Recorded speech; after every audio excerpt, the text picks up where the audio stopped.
Kalau Wonoyudo Inggil itu kan menantu dari Kiai Bagel Wirabumi. Ya. Jadi Kiai Bagel Wirabumi itu menurunkan putri yang digarwa Wonoyudo Inggil, itu menurunkan Wonoyudo Pemecut. Atau Wongso Jayasada.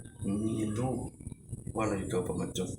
Nah itu menurunkan Wonoyudo Gerbong. Wonoyudo Gerbong baru menurunkan Wonoyudo Halus. Kayak gitu.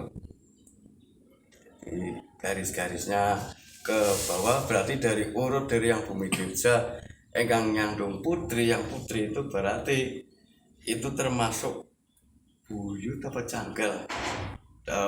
Dari buyut apa cucu nyanggunnya ke Wonoyudo Pemecut berarti kan buyut gerbong ya canggalan.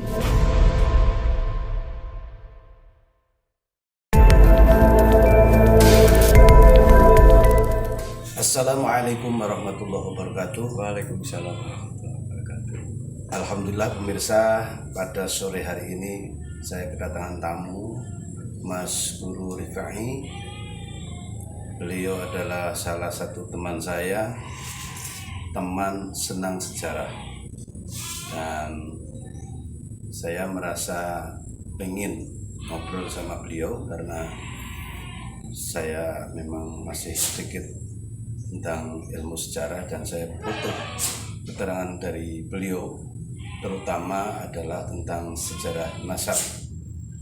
Beliau adalah salah satu generasi dari tokoh-tokoh di Kebumen yang dalam hal ini adalah tokoh sentral, yaitu ada dari Mbah Bodronolo, ada juga dari Mbah Bumi Dirjo, juga ada dari Wonoyudo Inggil. Nah ini penting untuk saya kupas tuntas sama beliau biar menjadi salah satu obor buat kita, biar pemirsa semuanya juga bisa menikmati bahwa sebenarnya di Kebumen ini adakah keturunan waliullah yang kemudian masih berkembang di Kebumen. Konon ceritanya generasi Mataram adalah juga generasi Wali Songo. Maka dari itu tidak perlu lama, kita penting untuk bisa bertanya pada Mas Guru Rifai biar dia menjelaskan lebih lanjut dan secara tuntas. Begitu Mas Guru. Siap. Nah, gimana ceritanya ini sampean untuk bisa mengenal bahwa diri sampean itu masih generasi dari para tokoh-tokoh di Kebumen? Monggo. Assalamualaikum warahmatullahi wabarakatuh. Waalaikumsalam warahmatullahi wabarakatuh. Langsung saja, saya seperti ini karena dari kecil saya sudah ada yang namanya sorosilah atau silsilah, itu dari mbah saya yang ke atasnya leluhurnya sampai ke Mataram. Itu sampai ke Pangeran Bumi Dirja, terus Bodronolo Panjer, terus ke Wonoyudo Inggil. Begitu nih. Itu memang ini apa? Jangan tahunya itu karena turun temurun ya. Turun temurun. Ya betul. Mulai dari sampai menang Mbah ya. Ya menang Mbah. Coba ceritakan kenapa sampean bisa nyambung ke, atau jenengan lebih bisa detail menjelaskan hubungan antara Bumi Dirjo dengan Wonoyudo Inggil, kemudian dengan Bodronolo. Barangkali ini ada sambungannya. Oh ya, ada ya? Ada. Coba Gini. Kalau dari Eyang Bumi Dirja itu nyambung ke Eyang Wonoyudo Inggil. Ya. Gimana itu ketemunya? Wonoyudo Inggil itu merupakan menantu dari Kiai Bagel Wirabumi. Kayak gitu ya. Menantunya. Jadi ke atasnya Kiai Bagel Wirabumi itu anak dari Pangeran Bumi Dirja. Oh, berarti putu mantu. Putu mantu, Oke. Berarti kalau begitu Duriah dari Wonoyudo Inggil sama halnya Duriah dari Pangeran Bumi Dirja. Betul gitu. Iya. Lanjut. Terus nyambungnya lagi yang dari bawahnya itu ada Wonoyudo halus, itu juga menantu dari Arombinang Joko Sangkrip Arombinang Satu. Itu ada nyambungnya. Itu yang nanti yang menurunkan ke Adipati Cilacap. Kayak gitu itu yang menurunkan itu dari Wonoyudo halus gitu. Jadi anak dari Wonoyudo Inggil itu ya, Wonoyudo Iya. halus. Wonoyudo halus itu menurunkan Wonoyudo Inggil itu menurunkan Wonoyudo Pemecut. Wonoyudo Pemecut itu menurunkan Wonoyudo Gerbong. Setelah dari Gerbong itu ke Wonoyudo halus kayak gitu. Ya, ya. Nah, ini menarik karena ternyata wilayah Urut Sewu yang mayoritas generasi dari Wonoyudan ini ternyata masih ada sambung rapatnya dengan Pangeran Hemidirjo. Terus kemudian di sekitar kurun waktu berapa itu kalau sampai ke Wonoyudo halus? Saya atau Wonoyudonya? Ya Wonoyudo halus itu. Wonoyudo halus itu dari Pangeran Bumidirja. Itu dari Wonoyudo Inggil itu cucu, mantu cucu. Itu menurunkan Wonoyudo Pemecut. Setelah Pemecut Gerbong. Itu saya masih penasaran tadi dari Wonoyudo Inggil ke bawah itu sudah dijelaskan. Kalau Wonoyudo Inggil itu kan menantu dari Kiai Bekel Wirobumi. Ya. Jadi Kiai Bekel Wirobumi itu menurunkan putri yang digarwo Wonoyudo Inggil, itu menurunkan Wonoyudo Pemecut. Atau Wongso Jaya Satu.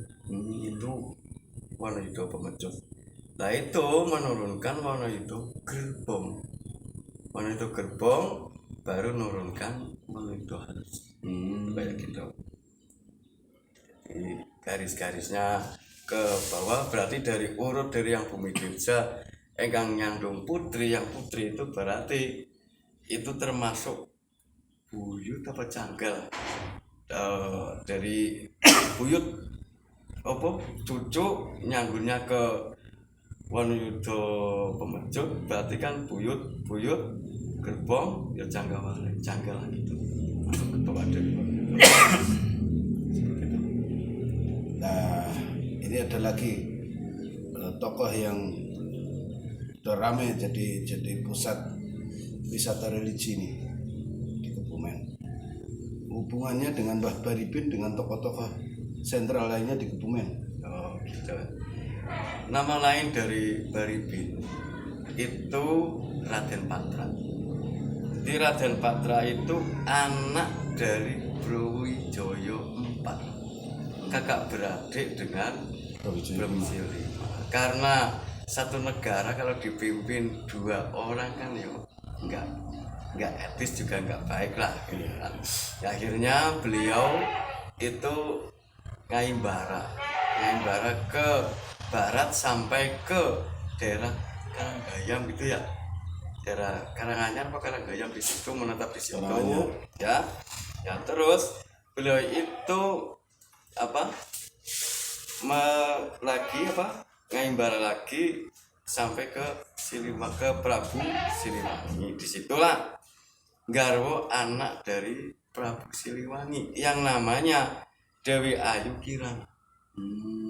Jadi Ayu gitu banyak potongannya ya. Ya mungkin ya yakin Ayu lah gitulah ya, anak dari raja ya Siliwangi Ayu Pak ya. Tapi si Ayu Bojoku lah.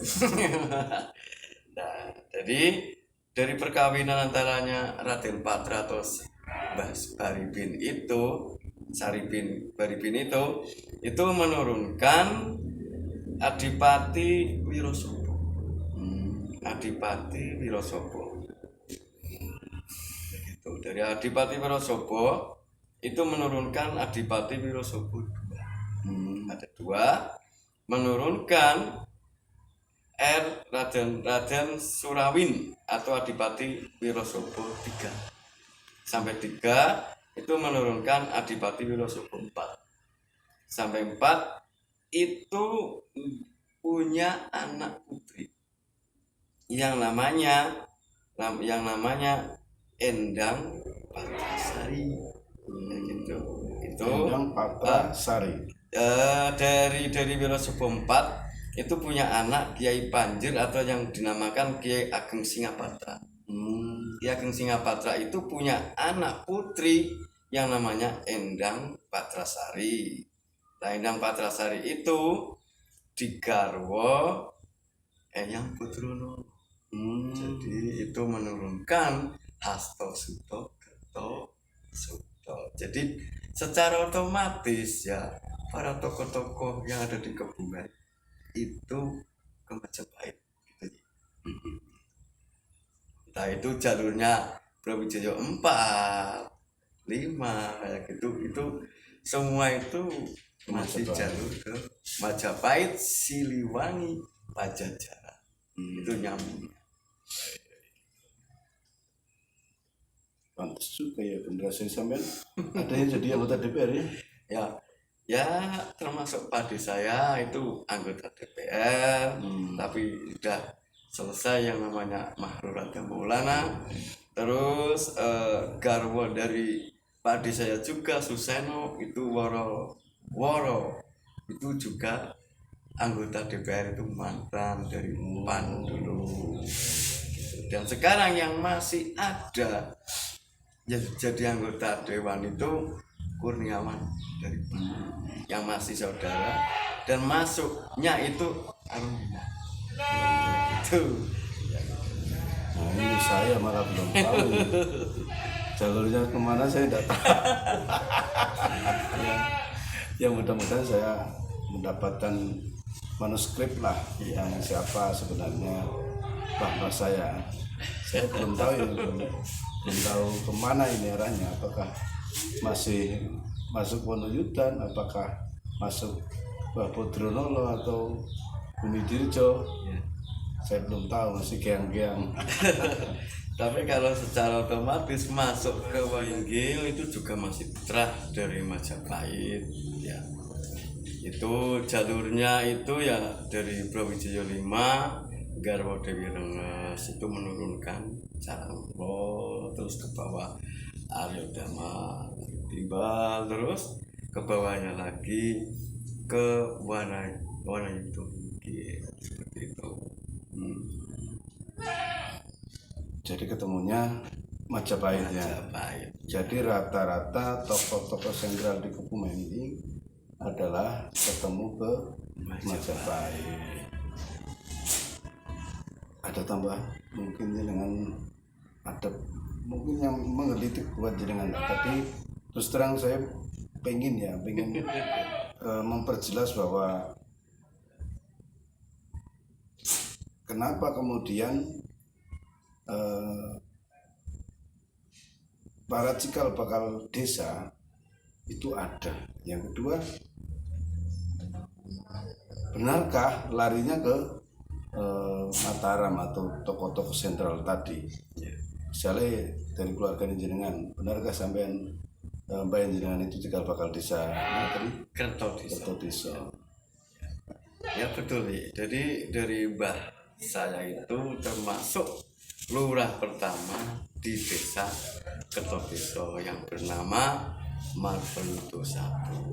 Beliau itu anak dari Demang Tambakboyo. Jika di Gado itu masih punya saudara, anak Demang Tambakboyo itu mempunyai anak yang kita belum tahu jelasnya. Itu yang terpenting yang kita tahu bahwa Demang Tambakboyo itu mempunyai anak yang pertama paling sepuh itu Marvelito Satu. Terus ada lagi yang dari yang Tambak Reja. Tambak Reja dulu.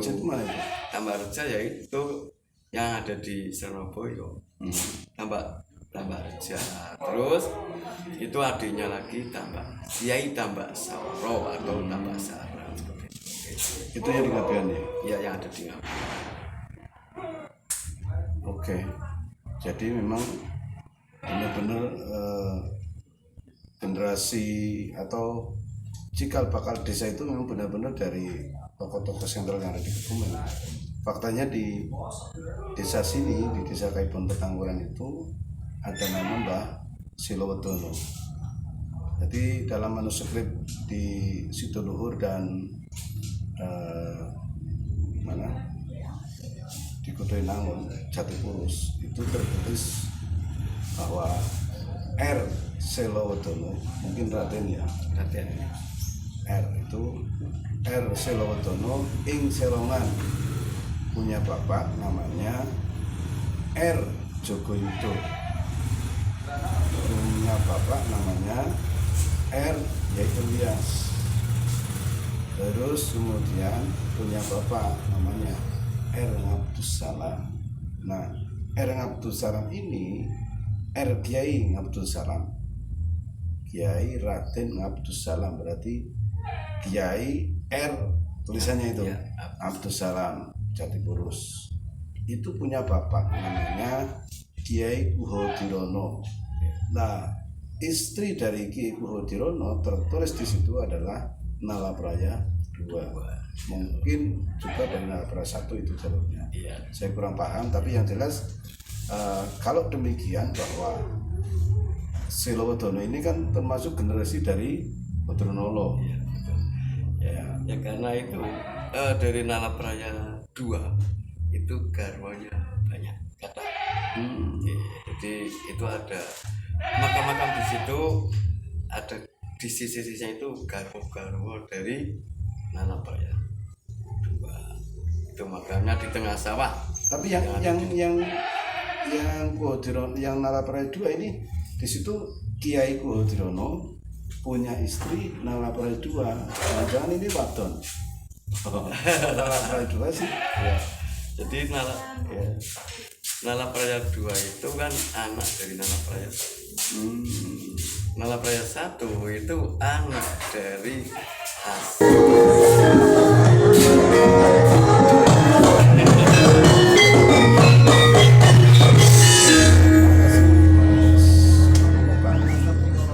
Semoga pemirsa terhibur dan bisa menikmati sejarah ini, dan saya yakin dengan seyakin-yakinnya bahwa ini akan bermanfaat untuk pemirsa semuanya.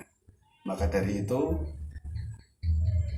kalau ada benarnya, saya yakin itu hidayah dari Allah Subhanahu wa Ta'ala. Ada salahnya, kurang, bahkan tidak berkenan di hati pemirsa semuanya, itu timbul dari kebodohan kami pribadi. Maka dari itu, mohon maaf atas segala kesalahan, mohon kritik dan saran atas segala kekurangan dan kekhilafan. Akhirnya, wassalamualaikum warahmatullahi wabarakatuh.